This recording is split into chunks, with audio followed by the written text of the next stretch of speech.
Bonjour à tous, on va reprendre un petit peu la correction de l'intolérance au lactose. Il y a quelques mots que vous aurez dû regarder un petit peu dans le dictionnaire, comme ou dans le cahier de SVT, le mot gène, le mot enzyme et le mot microbiote. Ça semble un peu confus pour certains.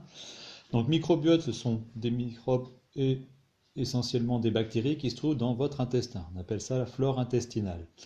L'enzyme lactase, on l'a déjà vu, c'est une molécule. Ici, lactase, c'est fait pour découper un aliment en nutriments. Ici, le lactose.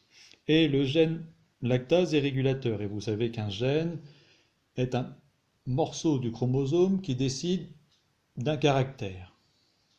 Donc nous avons deux gènes. Le premier gène en bas est le gène régulateur, donc il a une fonction de réguler, c'est-à-dire activer ou inactiver un autre gène. Ici, le gène lactase, qui lui a pour rôle origine de décider de la synthétisation ou de la fabrication de l'enzyme lactase. Donc pour les personnes qui sont tolérantes, vous avez une combinaison de gènes régulateurs contenant l'allèle R, grand R. Si vous avez l'allèle grand R, vous allez activer le gène lactase qui va décider de faire fabriquer le lactase et ce lactase va décomposer le lactose et vous n'aurez pas de problème pour le digérer.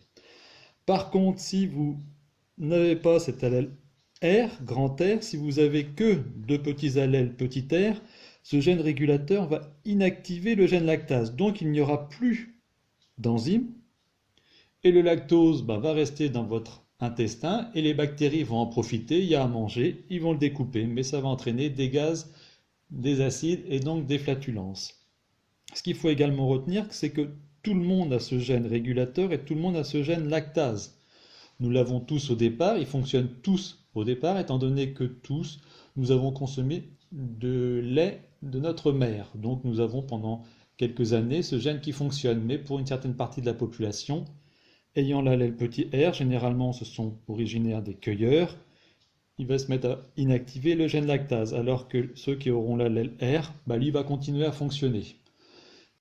Cette histoire de mutation est un petit peu la même idée qu'on avait vue avec l'évolution, une mutation et une sélection. Ici, on a eu une mutation des allèles petit r transformés en allèle grand R qui s'est produit dans une population qui, à un moment donné, au cours de l'évolution, a commencé à faire de l'élevage. Pouvant boire du lait adulte, ça a été plus ou moins favorisé dans cette population. Ça donne un avantage du fait qu'on gagne une alimentation en plus, donc on peut se reproduire en meilleure santé, et ainsi de suite, on transmet ça aux cours générations successives. Merci, j'espère que vous aviez mieux compris. Passez une bonne journée et toujours bon courage et portez-vous bien.